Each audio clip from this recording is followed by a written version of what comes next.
تمہارا دین کیا ہے؟ تم تو پھٹ سے کہہ دیں گے کہ اسلام. اور تمہارا نبی کون ہے؟ تو محمد صلی اللہ علیہ وسلم. ٹھیک ہے نا. بڑا مختصر جواب اور آسان ہے. یعنی میرا رب اللہ ہے، میرے نبی حضرت محمد صلی اللہ علیہ وسلم ہے، اور میرا دین اسلام ہے. لیکن حقیقت یہ ہے کہ یہ تین سوال اس قدر جامع ہیں کہ انسان کی ساری زندگی کا خلاصہ انہی تین سوالوں کے جواب میں سمٹ آتا ہے. قبر میں ان سوالوں کا جواب صرف وہی شخص دے سکے گا جس کی ساری زندگی ان سوالوں کے جواب کے مطابق عمل کرتے ہوئے گزری ہوگی. علم و فضل کی بڑائی یا عقل و خرد کی برتری انسان کے کسی کام نہیں آئے گی.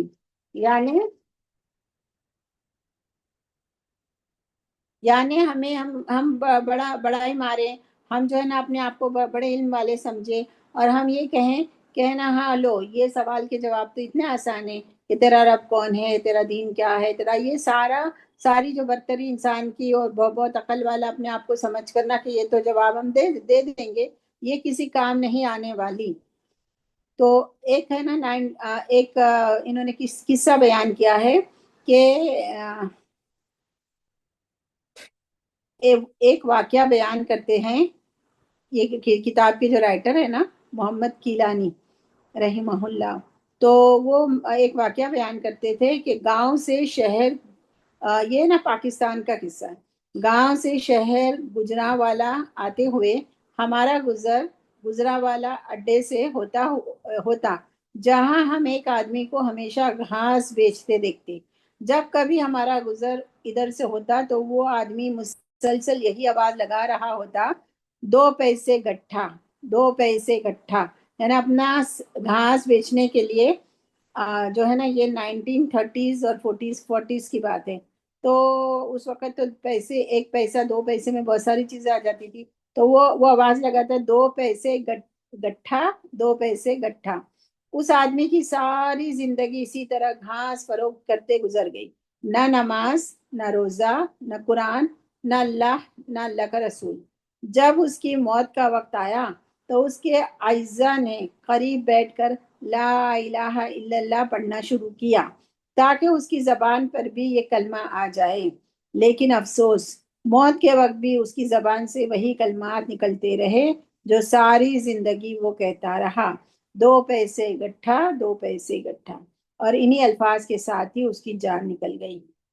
کہنے کا مطلب اس واقعے سے ہمیں کیا سبق ملتا ہے کہ انسان ساری زندگی جو ہے نا صبح شام کرتا ہے، جس حال میں جس چیز کو اہمیت دیتا ہے، جس چیز کی کے سینٹر میں رکھ کر جس چیز کے اطراف میں، جس سوچ کے اور جس گول کے اور جس بھی مقصد کے اطراف میں اس کی زندگی گزرتی ہے، تو پھر کیا ہوتا ہے کہ مرتے وقت وہی ساری باتیں اس کے سامنے آتی ہے، اور اسی جو ہے نا ہاں تو کلمات جو ہے نا زبان پر آتے ہیں.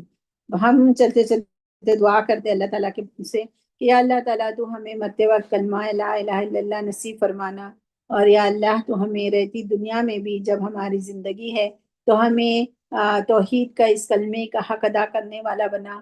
یا اللہ تعالیٰ ہم تیرے رسول کی اطاعت کرنے والے، سنتوں کو فالو کرنے والے بنائیں، اور یا اللہ تعالیٰ دین اسلام کی خدمت کرنے والے اور دین اسلام کو ہماری جو ہے زندگیوں میں اپنانے والے بنا. یا اللہ ہم کوشش تو کرتے ہیں یا پروردگار، لیکن ہم کہیں ہماری کمیاں کوتاہیاں ہو جاتی ہے، اور یہ دنیا اتنی رنگین اور اتنی وہ ہے، اور اس میں اتنے سارے جو ہے نا ٹینشنز بھی ہے، اور اتنے سارے کام بھی ہوتے ہیں، اور اتنے ساری ذمہ داریاں بھی ہوتی ہیں.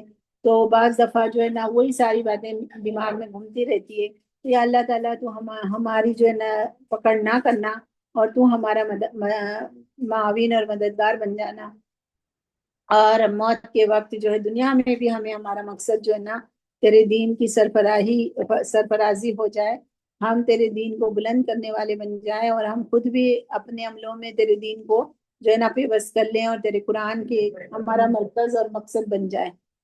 تو موت کے وقت بھی ہمیں اللہ تعالیٰ تو کامیاب کرنا اور کلمہ نصیب فرمانا. آمین یا رب العالمین. حقیقت یہ ہے کہ موت کا وقت انسان کی ساری زندگی کا حاصل لمحہ ہوتا ہے. موت کا وقت ہماری ساری زندگی کا حاصل ایک لمحہ ہوتا ہے. کہ کیا کیا چیز اس کا پوری زندگی کا نچوڑ اس لمحے میں ہو جاتا ہے، اس وقت ہو جاتا ہے جبکہ موت واقع ہو رہی ہوتی ہے۔ تو مرتے وقت لا الہ الا اللہ صرف اس خوش نصیب کی زبان سے نکلتا ہے جس نے عمر بھر خلوص دل سے لا الہ الا اللہ کے تقاضوں کو پورا کیا ہوگا۔ آپ سمجھے اس الفاظ کو، ان الفاظ کو، کہ لا الہ الا اللہ کی صبح شام جو ہے نا صرف تسبیح ہی نہیں پڑھی ہوگی، ٹھیک ہے نا، بلکہ کیا کیا ہوگا، لا الہ الا اللہ کے تقاضوں کو پورا کیا ہوگا، جو اس کا حق ہے، جو اس کے تقاضے ہیں، اس کو پورا کیا ہوگا۔ یہی معاملہ قبر میں سوالوں کے جواب کا ہے۔ مطلب موت کے وقت جس طریقے سے زبان پہ کلمہ نہیں آئے گا، اور جو دنیا میں جو ہمارا مقصد تھا وہ آ جاتا ہے، اللہ تعالیٰ بچائے ہمیں، تو یہی معاملہ قبر میں سوالوں کے جواب کا ہے۔ قبر میں بھی مذکورہ سوالوں کے صحیح جواب وہی دے پائے گا جس نے اپنی ساری زندگی ان سوالوں کے جواب کے مطابق بسر کی ہوگی۔ من ربو کا کے جواب میں اشہد ان لا الہ الا اللہ اس شخص کی زبان سے نکلے گا جس نے ساری زندگی واقعی اللہ کو ہی اپنا الہ اور معبود سمجھا، صرف ایک اللہ سے ہی اپنی لو لگائی، ایک اللہ کو ہی اپنا داتا اور حاجت روا سمجھا، ایک اللہ کو ہی اپنا غوث اور مشکل کشا سمجھا، ایک اللہ کو ہی اپنی قسمت، اپنی زندگی اور اپنی موت کا مالک سمجھا، اسی کے نام کی نظر و نیاز دی، اسی کے نام چڑھاوے اور منتیں مانی، اسی کے نام کی نماز پڑھی اور روزہ رکھا، اسی کے نام کا صدقہ خیرات دیا، صرف اسی کا خوف دل میں رکھا۔ لیکن جس نے اللہ تعالیٰ کے ساتھ دوسروں کو بھی اپنی قسمت، زندگی اور موت کے معاملات میں شریک سمجھا، اللہ کے ساتھ دوسروں کو بھی اپنا داتا اور حاجت روا مانا، دوسروں کو بھی اپنا غوث اور مشکل کشا جانا، اللہ کے ساتھ دوسروں کے نام کی نظریں نیازیں بھی دی، دوسروں کے نام کے چڑھاوے اور منتیں بھی مانی، دوسروں کے نام کے صدقہ اور خیرات بھی دیے، اس کی زبان سے لا الہ الا اللہ کیسے نکلے گا؟ ایسا ہی معاملہ دوسرے سوال کا ہوگا، من نبیکا کا جواب دے ویسے تو بہت مختصر اور آسان ہے، یعنی اشہد ان محمدن عبدہ و رسولہ، لیکن اس مختصر اور آسان جواب کا تعلق بھی انسان کی ساری عملی زندگی کے ساتھ ہے۔ جس شخص نے نماز، روزہ، صدقہ اور خیرات سے لے کر اٹھنے، بیٹھنے، سونے، جاگنے اور کھانے پینے تک، تجارتی لین دین سے لے کر شادی بیاہ اور مرنے جینے تک سارے معاملات میں صرف رسول اکرم صلی اللہ علیہ وسلم کے طریقے کی پیروی اور اتباع کی ہوگی، انہیں ہی اپنا رہنما اور راہبر مانا ہوگا، انہیں ہی اپنا امام اور پیشوا مانا ہوگا، انہیں کی ذات کو اسوہ اور نمونہ بنایا ہوگا، اور پھر انہیں کو اپنے ماں باپ، اہل و عیال اور دیگر تمام شخصیتوں سے بڑھ کر محبوب جانا ہوگا۔ اسی کی زبان سے اس سوال کا صحیح جواب نکلے گا۔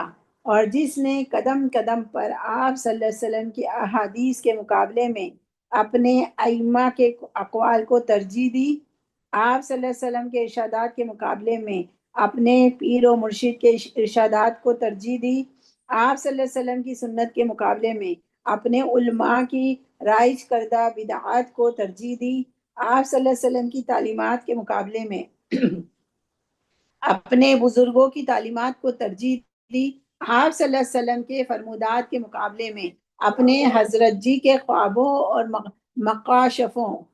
مقاشفوں کو، یعنی وہ جو ہمیں کشف ہوا ہے، ہمیں جو ہے نا خواب میں یہ بتایا گیا ہے، فلاں نے آ کر ہمیں یہ بتایا، اس میں وہ لوگ نام بھی لے لیتے ہیں، بعض دفعہ کہتے ہیں اللہ تعالیٰ میرے خواب میں آیا تھا اور اس نے بتایا، اس کو مقاشف وہ کہتے ہیں، ٹھیک ہے نا، کشف ہوا ہے، یا رسول اللہ آئے میرے خواب میں اور مجھے یہ حکم دیا ہے۔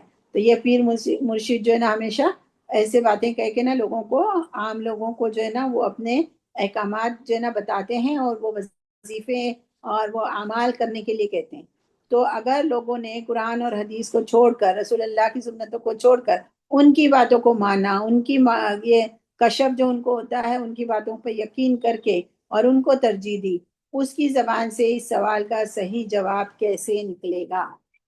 تیسرا سوال دین کے بارے میں ہے، ما دینک، یعنی تیرا دین کون سا ہے؟ یاد رہے عربی زبان میں دین کا لفظ بڑا وسیع مفہوم رکھتا ہے۔ انسان جس طریقے پر زندگی بسر کرتا ہے وہی اسی کا دین کہلاتا ہے۔ ٹھیک ہے نا؟ دین کا مطلب کیا ہے؟ وے آف لیونگ، یعنی زندگی گزارنے کا طریقہ، اس کو اصل میں کہتے ہیں دین۔ ٹھیک ہے؟ اور ایک اور مطلب ہے جزا اور سزا، اس کو بھی دین کہتے ہیں۔ دین کے مختلف معنی ہیں۔ تو زندگی گزارنے کا طریقہ، وے آف لیونگ، ایکچوئل میں اسی کو دین کہتے ہیں۔ تو دین یہ بڑا وسیع مفہوم رکھتا ہے۔ یہ ساری باتیں سن کر اور پڑھ کر جو ہے نا، واقعی میں ہمیں اپنی حقیقت سمجھ میں آتی ہے کہ ہم کیا ہیں اور کہاں ہیں۔ بس اللہ ہی ہمارے حال پر رحم کرے۔ لہٰذا جس نے اپنی ساری زندگی اسلامی طرز معاشرت کے مطابق بسر کی ہوگی، اسلامی آداب زندگی کو اپنایا ہوگا، اسلامی تہذیب و تمدن کو حرز جان بنایا ہوگا، اسلامی قوانین اور احکام کی پابندی کی ہوگی، اسلامی شعائر کا احترام کیا ہوگا۔ اب اسلامی شعائر کا احترام، اسلامی شعائر کیا ہے، اسلام کی آئیڈینٹی کیا ہے، اسلام کا یونیفارم کیا ہے، وہ ساری باتیں اسلام کی جو نشانیاں ہیں مردوں کے لیے، جیسے داڑھی اور ٹخنوں سے اونچے کپڑے پہننا، اور عورتوں کو گھور گھور کے نہ دیکھنا، نیچی نظریں رکھنا، یہ سارے اسلام کی شعائر ہے۔ اور عورتوں کے لیے برقع پہننا، اپنے آپ کو بہت زیادہ سجا سنوار کے نہ غیر محرموں کے سامنے نہیں آنا، غیر مخلوط جو ہے نا تو گیدرنگ میں دندناتے ہوئے نہیں پھرنا۔ ٹھیک ہے؟ یہ سارے شعائر ہے، یہ ساری جو ہے نا نشانات ہے اسلام کے، یہ اپنی آئیڈینٹی ہے۔ تو یہ اس کو جو ہے نا اس کا احترام کرنا بہت ضروری ہے۔ ایسا نہ ہو کہ نا تو عورت یا ہو یا مرد، وہ اگر کہیں جا رہا ہے تو سمجھ میں ہی نہ آئے کہ یہ ہندو ہے یا مسلمان ہے یا نان مسلم، سمجھ میں نہیں آ رہا ہے، شک پڑ جاتا ہے کہ پتہ نہیں یہ مسلم ہے کہ نہیں ہے۔ گلے میں وہ لوگ جو ہے نا تو جنوئی کی طرح دھاگے واگے باندھتے ہیں، ہاتھوں میں دھاگے باندھتے ہیں، اور ہمارا مسلمان بھی دھاگے باندھا ہوا ہے۔ ادھر ان کے داڑھی نہیں ہے تو یہاں پر بھی داڑھی نہیں ہے، چہرہ صفا چاٹ ہے، ایک دم صاف ستھرا ہے۔ تو کیسے سمجھ آئے گا کہ یہ نہ مسلمان ہے یا نان مسلم ہے؟ تو ایک انسان اگر پرسنالٹی سے سمجھ آ جائے کہ نہیں یہ مسلمان ہے، داڑھی ہے، ٹکنے سے اونچے کپڑے ہے، اور ایک نورانی چہرہ ہے، تو اس سے پتہ چل جائے گا یہ شاعر ہے۔ ہم لوگوں کو جو ہے نا وہ دیکھنا چاہیے، واقعی میں ان ساری چیزوں پر غور و فکر کرنا چاہیے۔ کیا ہوگا اسی کی زبان سے صحیح اچھا، جس نے اسلامی شاعر کا احترام کیا ہوگا اسی کی زبان سے صحیح جواب نکلے گا، لیکن جس نے یہودیوں، عیسائیوں اور ہندوؤں کا طرز معاشرت اختیار کیا ہوگا، ان کی عادات اور اطوار بنائے ہوں گے، ان کے رنگ ڈھنگ اور چال ڈھال اختیار کی ہوگی، ان کے تہذیب و تمدن کی پسند کیا ہوگا، ان کے شاعر سے محبت کی ہوگی، ان کے تہوار منائے ہوں گے، ان کی سیاسی، مذہبی، ملی، سماجی اور ادبی شخصیات کو پسند کیا ہوگا، ان کے قوانین کی پیروی کی ہوگی، اس کی زبان سے میرا دین اسلام ہے کیوں کر نکلے گا۔ امتحان خواہ چھوٹا ہو یا بڑا، اس کا نفسیاتی اثر ہی اتنا شدید ہوتا ہے کہ بیشتر لوگ امتحان سے پہلے ہی نروس ہو جاتے ہیں۔ جو لڑکے کمرہ امتحان میں تیاری کے بغیر آتے ہیں ان کی تو بات ہی چھوڑ دیجئے۔ جو لڑکے سال بھر محنت کرتے رہتے ہیں، بعض اوقات وہ بھی اس قدر نروس ہو جاتے ہیں کہ اچھے بھلے یاد کیے ہوئے سوال بھی بھول جاتے ہیں۔ حالانکہ دنیا کے امتحان میں سوائے ناکامی کے خوف کے کوئی دوسرا عنصر شامل نہیں۔ دنیاوی ایگزام ہوتا ہے تو اس کا رزلٹ صرف یہ ہے کہ فیل ہوگا، عذاب ہوگا یا ابدی جہنم ملے گی، ایسا تو کوئی رزلٹ میں کدھر بھی نہیں ہے کہ اگر کوئی فیل ہو جائے گا۔ کتنے سارے فیل ہو گئے ہیں جو اگر کالجوں میں، اسکولوں میں، تو وہ آگے زندگی میں اللہ کے فضل سے بہت اچھی روزی کما رہے ہیں، بہت اچھی زندگی گزار رہے ہیں۔ ٹھیک ہے نا؟ تو یہ پھر بھی اتنی سی بات کہ فیل ہو جاؤں گا تو اس سے سال بھر محنت کرنے والے بھی نروس ہو جاتے ہیں اور عین وقت پہ سوال بھول جاتے ہیں۔ تو یہ دندناتے ہوئے پھرتے لوگ، یہ دنیا میں عیش و عشرت کرتے لوگ، اور ان کو جب امتحان کی کوئی فکر ہی نہیں، ارے 3 سوال آرام سے ہم دے دیں گے، اگر ایسے کرتے ہیں تو وہ ان کا کیا حال ہوگا۔ اور یہ ایسا نہیں ہے کہ فیل ہو گئے تو کوئی بات نہیں، دوسرا چانس ملے گا، دوسرا چانس تو سوال ہی نہیں پیدا ہوتا، لیکن اگر وہاں پر فیل ہو گئے تو ہمیشہ ہمیشہ کے لیے جو ہے نا جو بھگتنا پڑے گا وہ ناقابل برداشت ہوگا۔ اللہم لا تجعلنا منہم، اللہم نعوذ بک من عذاب النار، یا اللہ ہم تیرے عذاب سے ڈرتے ہیں، یا اللہ تعالیٰ تو ہمیں تیرے عذاب سے بچا لینا، یا اللہ تعالیٰ ہمیں آخرت کی امتحان میں جو ہے وہ کامیاب کرنا، اور تیرے رحم و کرم سے، تیرے فضل و کرم سے تو جو ہے ہمیں جنت الفردوس میں مقام عطا فرمانا یا رب۔ لمحہ بھر کے لیے تصور کیجئے کہ قبر کی تاریکی اور تنہائی، غیر انسانی مخلوق، ہاتھوں میں لوہے کے گرز، یہ ہم پچھلے درس میں پڑھے تھے ہم نے کہ فرشتوں کے ہاتھوں میں جو ہے نا، وہ فرشتے جو آئیں گے بدروح کے لیے، ان کے ہاتھوں میں لوہے کے گرز ہوں گے، ہتھوڑے ہوں گے۔ گرز کس کو کہتا ہے؟ توڑوں کو۔ تو غیر انسانی مخلوق، ہاتھوں میں لوہے کے گرز، زندگی میں پہلی بار آمنا سامنا، کسی اجنبی سے زندگی میں اچھے خاصے انسان کے ساتھ بھی پہلی بار ملتے ہیں تو انسان جو ہے نا وہ بوکھلا جاتا ہے بعض دفعہ، تو وہ ان سے پہلی بار آمنا سامنا، ناکامی کی صورت میں سزا کا خوف، نہ کوئی چھڑانے والا، نہ راہ فرار۔ لوگوں کی اکثریت کا تو یہ عالم ہے کہ اگر رات کے وقت کوئی شخص اچانک دروازے پر آ کر دستک دے دے تو خوف سے خون خشک ہونے لگتا ہے۔ واقعی بات ہے۔ اور دن کے وقت بھی اگر کوئی ہم کمرے میں بیٹھے ہیں اور کوئی ایک دم اچانک سے آ گیا، ہمارے گھر کے، ہمارے بچے یا ہماری بہن یا ہمارے گھر والے ہی اچانک سے آ کے نا اس نے کچھ آواز لگا دی تو انسان تھا کہتا رہے تو نے تو مجھے ڈرا ہی دیا، میرا دیکھو میرا دل دھڑکنے لگا ایک دم سے، اور ہاتھ پیر پھول گئے میرے، تم نے مجھے ڈرا دیا۔ تو دن کے اجالے میں بھی اچانک سے جان پہچان والے لوگ بھی اگر اچانک سے آ جاتے ہیں تو یہ وہاں پر کیا عالم ہوگا کہ ایسے لوگ آئیں گے، اور وہاں پر وہ بھی پہلی دفعہ، اور کوئی بھی نہیں ہے ہمارے پاس۔ یا اللہ، کوئی شخص اچانک دروازے پر آ کر دستک دے دے تو خوف سے خون خشک ہونے لگتا ہے۔ پولیس کے ادنا سے سپاہی کو اپنی طرف آتے دیکھ کر پسینے چھوٹ جاتے ہیں۔ بند کمرے میں بیٹھے بیٹھے بجلی چلی جائے تو تاریکی میں چند منٹ بیٹھنے سے انسان خوف محسوس کرنے لگتا ہے۔ صحابہ کرام رضی اللہ تعالیٰ عنہ نے اسی خوف کے پیش نظر رسول اکرم صلی اللہ علیہ وسلم کی خدمت میں عرض کیا، یا رسول اللہ صلی اللہ علیہ وسلم، جس آدمی کے سر پر فرشتہ گرز لیے کھڑا ہوگا وہ تو خوف سے مٹی کا بت بن جائے گا، جواب کیسے دے پائے گا؟ آپ صلی اللہ علیہ وسلم نے ارشاد فرمایا، اللہ تعالیٰ ایماندار لوگوں کو کلمہ توحید کی برکت سے دنیا اور آخرت کی زندگی یعنی قبر میں ثابت قدم رکھے گا۔ یہ مسند احمد کی حدیث ہے۔ رسول اللہ صلی اللہ علیہ وسلم کے الفاظ پھر سے دوہرا لیتے ہیں ہم اردو میں کہ آپ صلی اللہ علیہ وسلم نے ارشاد فرمایا، اللہ تعالیٰ ایماندار لوگوں کو کلمہ توحید کی برکت سے دنیا اور آخرت کی زندگی یعنی قبر میں ثابت قدم رکھے گا۔ اللہم اجعلنا منہم، یا اللہ تعالیٰ تو ہمیں ان لوگوں میں شامل کرنا۔ حضرت عائشہ رضی اللہ تعالیٰ نے بھی رسول اکرم صلی اللہ علیہ وسلم کی خدمت میں ایسے ہی ایک خوف کا اظہار کیا کہ یا رسول اللہ صلی اللہ علیہ وسلم، میں تو ایک کمزور عورت ہوں، قبر میں میرا کیا حال ہوگا؟ آپ صلی اللہ علیہ وسلم نے انہیں بھی یہی بات ارشاد فرمائی کہ اللہ تعالیٰ اہل ایمان کو کلمہ توحید کی برکت سے قبر کے سوال و جواب میں بھی ثابت قدم رکھے گا۔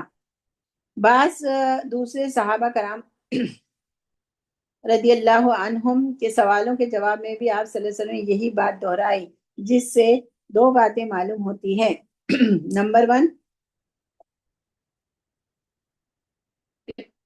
قبر کے امتحان میں کامیابی کے لیے سب سے پہلی اور بنیادی شرط، یہ ہمارے کام کی بات ہے، ٹھیک ہے نا، اس کو ہم غور سے سنیں اور ہم اس کو اپنی زندگیوں میں عمل میں لائیں۔ قبر کے امتحان میں کامیابی کے لیے سب سے پہلی اور بنیادی شرط عقیدہ توحید ہے، لہٰذا ہر مسلمان کو اپنا عقیدہ شرک اکبر یا شرک اصغر سے پاک صاف کرنا چاہیے، اور پھر اسی پر اپنی زندگی کے سارے اعمال کی بنیاد رکھنی چاہیے، ٹھیک ہے۔ آپ صلی اللہ علیہ وسلم کے، اور نمبر 2، یہ پہلا پوائنٹ تھا کہ ہمیں توحید پر اپنی پوری زندگی گزارنی چاہیے، اور شرک اکبر اور شرک اصغر اس کا علم حاصل کرنا چاہیے کہ شرک اکبر کیا ہے۔ اللہ تعالیٰ کے ساتھ کسی کو بھی کسی طریقے سے اللہ کی الوہیت میں، ربوبیت میں، صفات میں اسماء الحسنہ میں اور صفات میں کسی کو بھی شریک کرنا، ذرا سا بھی شریک کرنا، یہ شرک اکبر ہے۔ اور پھر شرک اصغر بھی بہت ساری آتی ہے، باتیں آتی ہے کہ جیسے کہ ریاکاری سے شرک اصغر ہے۔ تو شرک اکبر اور شرک اصغر کا علم بھی حاصل کرنا چاہیے تاکہ ہم اس سے بچیں۔ آپ صلی اللہ علیہ وسلم کے نمبر 2 پوائنٹ ہے، آپ صلی اللہ علیہ وسلم کے ارشاد مبارک سے دوسری بات یہ معلوم ہوتی ہے کہ عقیدہ توحید پر عمل پیرا ہونے کے باوجود قبر کے امتحان میں ثبات صرف اللہ کے فضل و کرم سے ہی حاصل ہوگا۔ لہٰذا یعنی ہمارے عمل پر دار و مدار نہیں رکھنا، ہمارے اعمال ہمیں بہترین سے بہترین بنانے ہیں، لیکن ہمارے اعمال کی بنیاد پر ہمیں جو ہے نا جواب نہیں دیں گے، صرف دینے ہوں گے، بلکہ صرف اور صرف اللہ کے فضل و کرم سے ہی حاصل ہوگا۔ لہٰذا اپنے عقائد اور اعمال کی اصلاح کے بعد اللہ تعالیٰ کے حضور دست بستہ اس کے رحم کی بھیک طلب کرنی چاہیے۔ ربنا ولمنا انفسنا وَإِن لَّمْ تَغْفِرْ لَنَا وَتَرْحَمْنَا لَنَكُونَنَّ مِنَ الْخَاسِرِينَ۔ اے اللہ، اے ہمارے رب، ہم نے اپنے آپ پر ظلم کیا ہے، اگر تو نے ہمیں معاف نہ فرمایا اور ہم پر رحم نہ کیا تو ہم یقیناً خسارہ پانے والوں سے ہو جائیں گے۔ سورۃ الاعراف آیت نمبر 33۔ مطلب کیا ہے کہ ہمیں ہمیشہ اپنے گناہوں پر نظر رکھتے ہوئے معافی مانگتے رہنا چاہیے، اللہ سے جو ہے نا اپنے رحم و کرم کی بھیک مانگتے رہنا چاہیے، اپنے فضل و کرم کو مانگتے رہنا چاہیے، اور اپنے گناہوں سے توبہ کرتے رہنا چاہیے۔ یہ آدم علیہ السلام کو اللہ تعالیٰ نے سکھائی تھی، گویا کہ ہمیں بھی یہ جو ہے نا حفظ کر کے یاد کر کے ہمیں یہ پڑھتے رہنا چاہیے۔ اور یہ دونوں باتوں پر عمل کرنے سے امید ہے اللہ تعالیٰ سبحانہ تعالیٰ اپنے ضعیف و ناتواں اور گنہگار بندوں پر ضرور رحم فرمائیں گے۔ اللہ جواد کریم ملک بر رؤوف اور رحیم ہے۔ الحمدللہ۔ اب دیکھیے یہ 3 سوال ہو گئے، ٹھیک ہے، اور ہم تو ہمیشہ یہ سنتے آئے تھے کہ قبر میں 3 سوال ہوں گے، لیکن حدیثوں سے ہمیں پتہ چلتا ہے کہ ایک چوتھا سوال بھی ہوگا۔ قبر میں مذکورہ 3 سوالوں کے بعد ایک اور سوال بھی پوچھا جائے گا۔ کامیاب ہونے والے خوش نصیبوں سے بھی اور ناکام ہونے والے بد نصیبوں سے بھی۔ کامیاب ہونے والوں سے فرشتے سوال کریں گے کہ ما یدری کا یعنی ہمارے سوالوں کا جواب تمہیں کیسے معلوم ہوا۔ ما ادراک و ما ادراکا ہم پڑھتے ہیں نا 30ویں سپارے میں کتنی دفعہ، تو ویسے ہی کرے گا کہ ما یدری کا کس چیز نے تجھے یہ خبر دی، کس چیز نے تجھے یہ جواب بتائے، ٹھیک ہے نا، ما یدری کا۔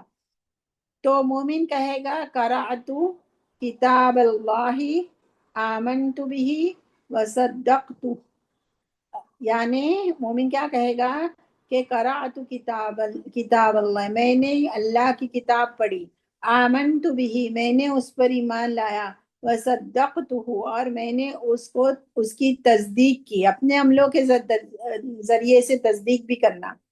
یہ احمد اور داؤد، مسند احمد اور ابو داؤد کی حدیث میں ہے۔ ناکام ہونے والے بد نصیبوں سے فرشتے پوچھیں گے کہ لا درستا ولا تلیتا، یعنی تو نے نہ جانا نہ پڑھا، لا درستا کہ تو نے نہیں، لا درستا نہیں، لا درائتا، ادراکا ہے نا، اس سے تو نے خبر نہیں لی، تو نے جاننے کی کوشش نہ کی، لا درائتا جیسے نا وما یدری کا، اسی سے درائتا تو نے خبر نہیں لی، تو نے جانا نہیں، تو نے کسی سے پوچھا نہیں، ولا تلیتا اور نہ تو نے قرآن کو پڑھا، تلاوت نہیں کی قرآن کی، یعنی قرآن پڑھا۔ یہ بخاری اور ابو داؤد کی حدیث میں۔ پھر اس کے دونوں کانوں کے درمیان لوہے کے ہتھوڑے سے مارا جاتا ہے اور وہ بری طرح چیخنے چلانے لگتا ہے، جس کی آواز جن و انس کے علاوہ ساری مخلوق سنتی ہے۔ یہ بخاری اور ابو داؤد کی حدیث ہے۔ اللہ تعالی ہمیں بچائے، اللہم لا تجعلنا منہم۔ مومن اور کافر سے کیے گئے اس چوتھے سوال سے 4 باتیں معلوم ہوتی ہیں۔ نمبر 1، قرآن مجید ہی وہ کتاب ہے جو ہمیں منکر نکیر کے تینوں سوالوں کا ٹھیک ٹھیک جواب مہیا کرنے کے لیے کافی ہے۔ نمبر 2، قبر کے امتحان میں صرف وہی لوگ کامیاب ہوں گے جو قرآن مجید پر ایمان لائے، اسے پڑھا، سمجھا اور اس پر عمل کیا۔ نمبر 3، مرنے کے بعد کافر اور مشرک پر سب سے پہلے جو فرد جرم عائد کی جائے گی وہ یہ ہوگی کہ تم نے قرآن مجید پڑھنے اور جاننے کی کوشش کیوں نہیں کی۔ یعنی جس جرم کے بارے میں پوچھا جائے گا، جو جرم ان کے اوپر لگایا جائے گا، ٹھیک ہے نا، ان کے اوپر جو کیس کیا جائے گا، وہ سب سے پہلا وہ کیا ہوگا؟ 2 باتیں ہوں گی کہ یہ ہوگا کہ تم نے قرآن مجید کو پڑھنے اور جاننے کی کوشش کیوں نہیں کی۔ فیل ہونے والوں کو پوچھا جائے گا نا، لا دریتا ولا تلیتا، کہ تو نے نہ جاننے کی کوشش کی اور نہ تو نے اس کی تلاوت کی۔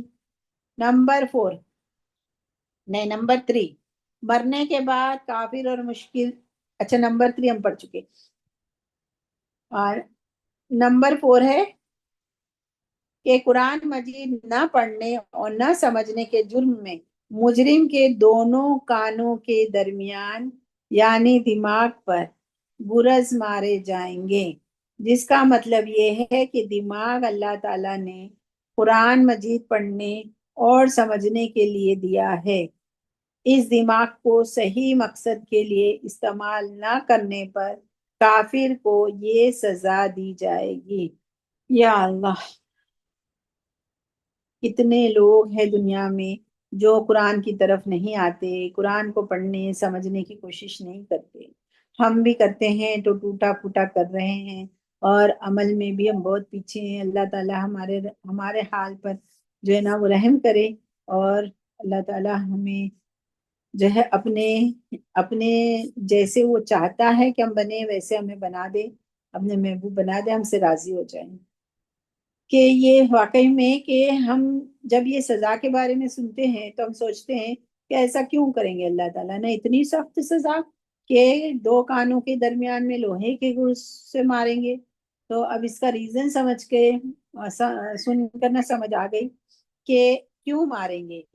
یہ 60-70 سال کی زندگی، 40-50 سال جس کی بھی جتنی زندگی ہے، اس کو اتنی مہلت مل گئی تھی، اور قرآن اتنی بہترین اللہ کا کلام اس کے گھر میں موجود تھا ایک مسلمان کے، تو اس نے، اور پھر اللہ تعالیٰ نے اسے دماغ دیا، کان دیے، آنکھ دیے، تو یہ سب کا استعمال کرتے ہوئے اس نے قرآن مجید پڑھنے اور سمجھنے کے لیے یہ کیوں ان چیزوں کو استعمال نہیں کیا؟ جب تو نے اللہ کی دی ہوئی نعمتوں کا استعمال صحیح نہیں کیا، تو اب اللہ تعالیٰ کو یہ، اللہ تعالیٰ جیسے چاہے اس کے ساتھ نہ جو ہے نا برتاؤ کرے، کانوں کے ساتھ اور دماغ کے ساتھ جیسے چاہے ویسے برتاؤ کرے اللہ تعالیٰ، کیونکہ تو نے تو اس کا حق، ان نعمتوں کا حق ادا نہیں کیا۔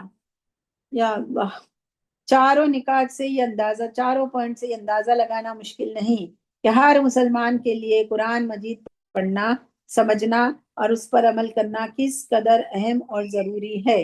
قرآن مجید کے فیوز و برکات اور اجر و ثواب اپنی جگہ مسلم ہے، لیکن نزول قرآن کا اصل مقصد انسانوں کی ہدایت ہے تاکہ وہ گمراہی سے بچیں اور آخرت کے عذاب سے محفوظ رہیں۔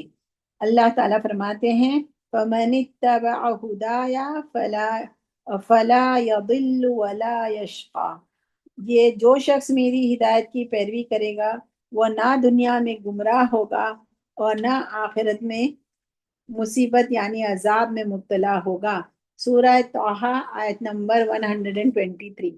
دوسری جگہ اللہ تعالیٰ نے ارشاد فرمایا ہے فَمَن تَبِعَ هُدَايَ فَلَا خَوْفٌ عَلَيْهِمْ وَلَا هُمْ يَحْزَنُونَ، جو شخص میری ہدایت کی پیروی کرے گا اس کے لیے نہ خوف ہوگا نہ وہ غم کھائیں گے۔ یہ سورہ البقرہ آیت نمبر 38۔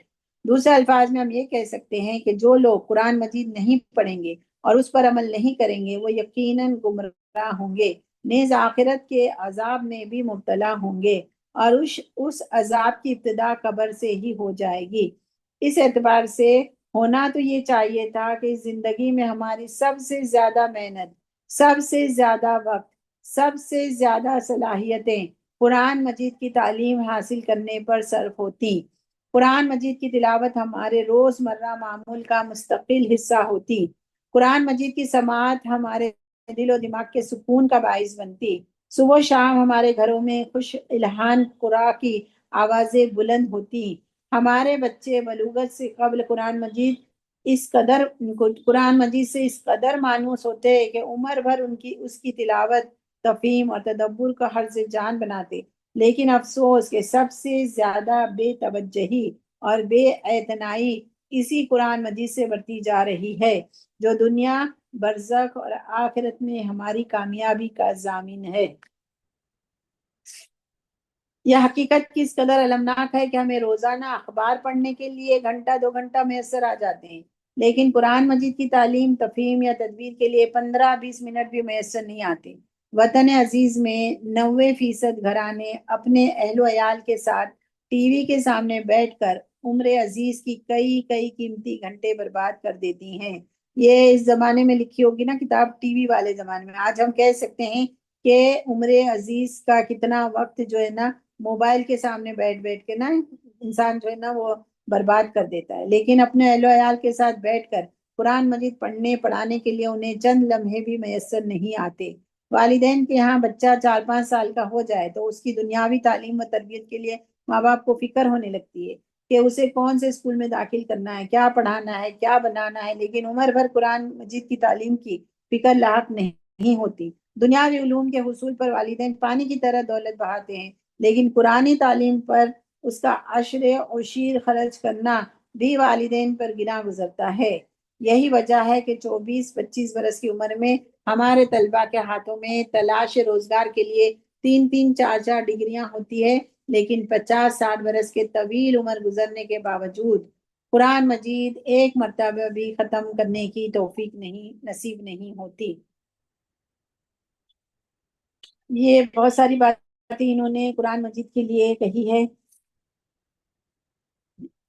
2-3 پیج بھر کر، تو ہم اس کو چھوڑتے ہیں کیونکہ وَلَقَدْ يَسَّرْنَا الْقُرْآنَ لِلذِّكْرِ فَهَلْ مِن مُدَّكِرٍ، اللہ تعالیٰ نے بتایا ہے کہ اللہ تعالیٰ نے قرآن کو تو بالکل نصیحت حاصل کرنے کے لیے آسان بنا کے رکھا ہے، لیکن کوئی نصیحت حاصل کرنے کے لیے آتا ہی نہیں ہے، آگے بڑھتا ہی نہیں ہے۔ وقت ہے آسیہ؟ آگے ابھی درس کا کتنا وقت ہے؟ کہ ہمیں قرآن مجید کو اپنے جو ہے نا زندگی میں بہت اہمیت دینی ہے، اسی سے ہماری دنیا اور آخرت اور قبر اور ہر چیز کی فلاح اور کامیابی ہے۔ ٹھیک ہے، اچھا ہم نے اب دیکھتے ہیں، آگے بڑھتے ہیں۔ ہمارا جو موضوع ہے تو فتنہ قبر سے بچانے والے اعمال۔ فتنہ قبر میں جو یہ سارے فتنے ہیں اس سے بچانے والے اعمال کیا ہے؟ فتنہ قبر سے مراد منکر نکیر کے سوالات بھی ہیں اور قبر کا عذاب بھی ہے، لہٰذا فتنہ قبر سے محفوظ رہنے کا مطلب یہ ہے کہ کوئی شخص منکر نکیر کے سوالات اور عذاب قبر دونوں چیزوں سے محفوظ رہیں، اور فتنہ قبر سے محفوظ رہنے کا مطلب یہ بھی ہو سکتا ہے کہ منکر نکیر سوال کریں لیکن اللہ تعالیٰ اپنے فضل و کرم سے اسے ثابت قدم رکھے، اور اس کے بعد اپنے فضل و کرم سے اس کو قابل عذاب گناہوں سے درگزر فرما کر اسے عذاب قبر سے محفوظ بھی رکھے۔ واللہ عالم بالصواب، یعنی محفوظ رہے۔ یعنی بعض ایسے اعمال ہے جس کی وجہ سے نا انسانوں کو فتنہ قبر یعنی منکر نکیر کے سوالات، جوابات، یہ سب کچھ پیش ہی نہیں آئے۔ تو ہم دیکھتے ہیں فتنہ قبر سے، اور یا تو پھر فتنہ یہ بھی ہے کہ فتنہ قبر سے محفوظ رہنے کا مطلب ہے کہ سوالوں کے جوابات اللہ کی مدد سے اس کی زبان پر آ جائیں، دونوں باتیں۔ تو فتنہ قبر سے محفوظ رکھنے والے اعمال کیا ہے؟ نمبر 1 ہے شہادت۔ ارشاد نبی ہے اللہ کی راہ میں جان دینا انسان کو فتنہ قبر سے محفوظ رکھے گا، یہ نسائی کی جو نا حدیث ہے۔ پھر ہے مرابطہ، اسلامی ریاست کی سرحدوں یا لشکر اسلام کی حفاظت کے لیے پہرا دینا، یہ عمل بھی فتنہ قبر سے محفوظ رکھنے والا۔ یہ ساری حدیثوں سے ہمیں پتہ چلتا ہے، یہ ترمذی میں، یعنی کہ مسلم کنٹری کی سرحدوں کی جو ہے نا حفاظت کرنا، پہرا دینا، ٹھیک ہے، اور لشکر اسلام کی حفاظت کرنا، ان کے لیے پہرا دینا، یہ عمل بھی فتنہ قبر سے محفوظ رکھنے والا ہے۔ نمبر 3 ہے سورہ ملک کی بکثرت تلاوت کرنا۔ ارشاد نبی ہے سورہ ملک عذاب قبر سے رکاوٹ ہے، یہ حاکم کی حدیث ہے۔ پھر یاد رہے کہ رسول اکرم صلی اللہ علیہ وسلم روزانہ سونے سے قبل سورہ ملک کی تلاوت فرمایا کرتے تھے۔ یہ احمد، ترمذی اور دارمی کی حدیث ہے۔ پھر تلاوت قرآن مجید، تلاوت قرآن مجید بھی عذاب قبر سے محفوظ رکھنے والا عمل ہے، یہ طبرانی کی حدیث ہے۔ مسجد کی طرف اٹھنے والے قدم، مسجد کی طرف چل کر جانے والے قدم بھی انسان کو فتنہ قبر سے محفوظ رکھتے ہیں، یہ بھی طبرانی۔ نمبر 6 ہے نماز، نماز بھی فتنہ قبر سے محفوظ رکھتا ہے۔ نمبر 7 روزہ، نمبر 8 زکوٰۃ، نمبر 9 نفلی صدقہ، نفلی نماز اور صلہ رحمی کرنا اور لوگوں کے ساتھ نیکی کرنا، یہ 12 چیزیں ہیں، ٹھیک ہے نا۔ آپ صلی اللہ علیہ وسلم کا ارشاد مبارک ہے، قبر میں جب عذاب کا فرشتہ سر کی طرف سے آتا ہے تو نماز کہتی ہے کہ اس طرف سے راستہ نہیں، کسی دوسری طرف سے آؤ۔ فرشتہ میت کی دائیں طرف سے آتا ہے تو روزہ کہتا ہے اس طرف سے راستہ نہیں، کسی دوسری طرف سے آؤ۔ پھر فرشتہ بائیں طرف سے آتا ہے تو زکوٰۃ کہتی ہے کہ اس طرف سے راستہ نہیں، کسی دوسری طرف سے آؤ۔ پھر فرشتہ پاؤں کی طرف سے آنے لگتا ہے تو دوسری نیکیاں مثلاً صدقہ، خیرات، صلہ رحمی، لوگوں کے ساتھ احسان وغیرہ کہتے ہیں ادھر سے راستہ نہیں، کسی دوسری طرف سے آؤ۔ یہ ابن حبان کی جو حدیث ہے۔ مذکورہ بالا اعمال کے علاوہ 2 صورتیں اور بھی ایسی ہیں جو عذاب قبر سے نجات کا باعث بنتی ہیں۔ پہلی جمعہ کی رات یا جمعہ کے دن کی وفات، اور دوسری پیٹ کی بیماری، یعنی یہ دونوں صورتیں انسان کے اپنے بس میں نہیں، ٹھیک ہے نا، یہ دونوں صورتیں اپنے بس میں نہیں ہیں، تو یہ محفوظ رکھتی ہے فتنہ قبر سے۔ اور فتنہ قبر سے محفوظ رہنے کا کیا مطلب ہے کہ اللہ تعالیٰ ان فرشتوں کو بھیجے ہی نہ، فرشتے آئے نہ سوال جواب کرنے کے لیے، ویسے ہی ان کو پاس کر دیا جائے، یا پھر سوال جواب کیے جائے تو اللہ تعالیٰ کے فضل سے وہ کامیاب ہو جائے، جواب دے دیں۔ فتنہ قبر سے بچانے والے اعمال کے حوالے سے ہم قارئین کرام کی توجہ اس جانب بھی مبذول کروانا چاہیں گے کہ دین اسلام کے تمام احکام ایک دوسرے کے ساتھ اس طرح پیوست ہیں کہ انہیں ایک دوسرے سے الگ کر کے کوئی نتیجہ اخذ کرنا بہت بڑی غلطی ہے۔ مثلاً اگر کوئی شخص جمعہ کی رات یا جمعہ کے دن فوت ہو گیا لیکن تارک نماز ہو تو اس کے لیے جمعہ کے دن یا رات فوت ہونا نفع بخش ثابت نہیں ہوگا، ٹھیک ہے نا۔ ایک یہ دین اسلام میں قرآن میں ہے نا کہ پورے کے پورے دین اسلام میں داخل ہو، اگر وہ تاریخ نماز تھا یعنی نماز نہیں پڑھتا تھا تو جمعہ کے دن یا جمعرات کی رات کو اس کو فائدہ نہیں دے گا فوت ہونا۔ یہ نفع بخش اس کے لیے ثابت ہوگا جو ارکان اسلام کا پابند ہو، والدین، بیوی، بچوں اور دیگر اعزاء اقارب کے حقوق ادا کرنے والا ہو، حلال و حرام میں تمیز کرنے والا ہو، اور دیگر معاملات میں بھی اللہ اور اس کے رسول صلی اللہ علیہ وسلم کی اطاعت کرنے والا ہو۔ اسی طرح اگر کوئی شخص روزانہ سورہ ملک تلاوت کرے لیکن فرائض کا تارک ہو، سودی کاروبار کرتا ہو اور دیگر کبائر میں ملوث ہو تو ایسے شخص کو میں سورہ ملک کی تلاوت عذاب قبر سے کیسے بچائے گی؟ 5 وقت نماز نہ پڑھے اور رمضان کے روزے نہ رکھے لیکن روز رات کو سورہ ملک پڑھ لے تو سورہ ملک کیسے بچائے گی؟ یہ سوال کرنا۔ پھر ہے کہ ان اعمال کے خصوصی ذکر کا مطلب یہ ہے کہ جو شخص فرائض اسلام کا پابند ہے، کبائر سے بچنے والا ہے، ہر معاملے میں اللہ تعالیٰ اور اس کے رسول صلی اللہ علیہ وسلم کی پیروی کرتا ہے، اور اس کے بعد مذکورہ اعمال میں سے کوئی ایک یا ایک سے زائد اعمال کی طرف بہت زیادہ رغبت رکھتا ہے، مثلا نفل نماز بہت زیادہ ادا کرتا ہے، یا نفلی روزے بہت زیادہ رکھنے والا ہے، یا صلہ رحمی کا بہت خیال رکھنے والا ہے، یا اللہ کی راہ میں بہت زیادہ انفاق کرنے والا ہے یعنی خرچ کرنے والا ہے، تو ایسے آدمی کے لیے وہ ایک عمل یا ایک سے زائد انشاءاللہ فتنہ قبر سے نجات کا باعث بن جائے گا۔ واللہ عالم بالصواب۔